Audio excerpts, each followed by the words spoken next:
I sensed something was off the moment her phone lit up in the dark. It wasn't the screen. It wasn't the vibration.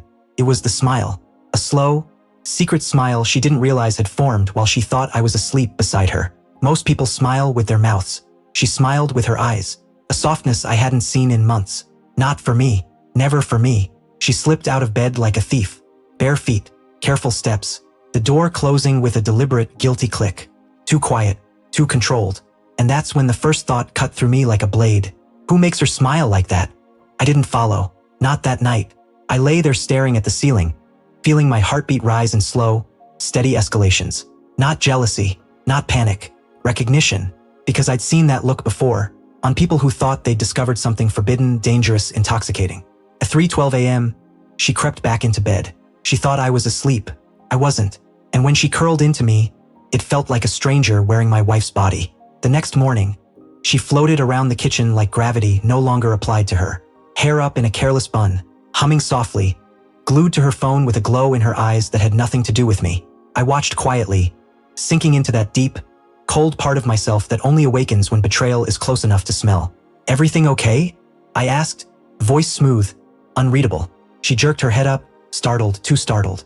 Yeah, just work stuff." She swallowed too quickly. Boring. That smile wasn't boring. I kissed her cheek and left for work, but my mind never left the kitchen.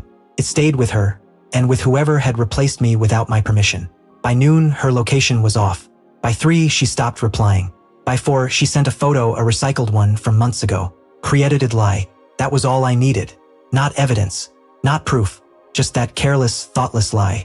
Once someone lies without hesitation, they lie everywhere. So I shifted gears. Cold, silent, precise. I memorized her tells, the tiny flickers she thought were invisible. She became clearer the harder she tried to hide. The next night, she said she was going to see a friend. I didn't argue, didn't blink, didn't look her way. People reveal more when you stop resisting. As soon as she left, I went to the drawer she thought I never touched, the one hiding her spare phone. She didn't know I'd known about it for months. Didn't know I'd memorized the passcode reflected in her glasses weeks earlier. It opened on the first try. I expected flirtatious messages, maybe a hotel address. I didn't expect videos, dozens, some from her, some from him, all time-stamped at the exact moments she had kissed me goodnight and walked out to get water. My breathing stayed steady. My pulse didn't move. Predictable, so predictable. But then there was something worse, something she probably didn't know. Her affair partner wasn't just a fling. He was wanted across multiple states.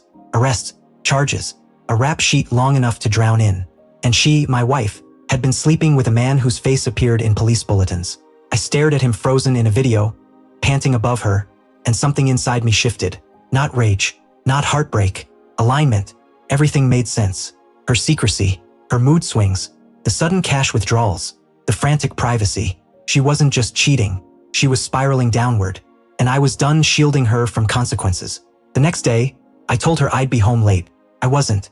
I parked 2 blocks away and walked through the rain until I reached the house I paid for, the house she used as a stage for her betrayal. I didn't knock, didn't creak a floorboard. I opened the bedroom door and saw her on top of him, her face buried in his neck, his hands gripping her hips, both so lost in their fantasy they didn't notice me. I didn't scream, didn't speak, didn't move. I lifted my phone and FaceTimed our daughter. The moment our daughter's face appeared, my wife's eyes flew open and she froze. Her entire world shattered in a single heartbeat.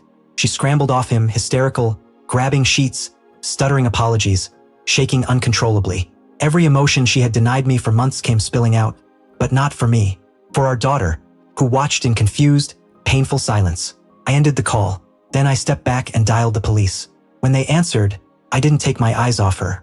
"He's here," I said. Minutes later, he was dragged out in handcuffs. She screamed his name like it meant something. I didn't watch the rest. I just walked out, calm, clean, cold. Some betrayals burn you. Mine purified me.